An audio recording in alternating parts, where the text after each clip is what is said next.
ഓം ശാന്തി.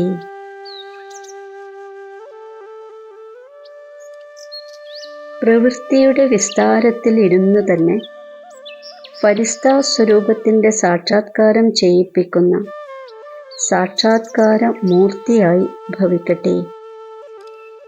പ്രവൃത്തിയുടെ വിസ്താരത്തിലാണെങ്കിലും ആ വിസ്താരത്തെ ചുരുക്കി ഉയർന്ന സ്ഥിതിയിലിരിക്കാനുള്ള അഭ്യാസം ചെയ്യുക. ഇപ്പോൾ സ്ഥൂല കാര്യം ചെയ്തുകൊണ്ടിരിക്കുന്നു, അടുത്ത സമയം തന്നെ അശരീരിയുമാകുന്നു.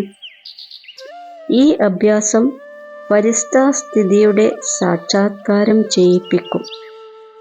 ഉയർന്ന സ്ഥിതിയിൽ ഇരിക്കുന്ന കാരണം ചെറിയ ചെറിയ കാര്യങ്ങൾ വ്യക്തഭാവത്തിൽ അനുഭവമാകും.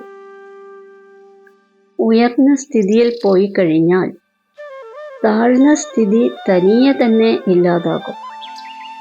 പരിശ്രമിക്കേണ്ടി വരില്ല, സമയവും ലാഭിക്കും, സേവനവും ഫാസ്റ്റായി നടക്കും, ബുദ്ധിയും അത്രയും വിശാലമാകും. ഒരേ സമയത്ത് തന്നെ പല കാര്യങ്ങളും ചെയ്യാൻ സാധിക്കും. ഓം ശാന്തി.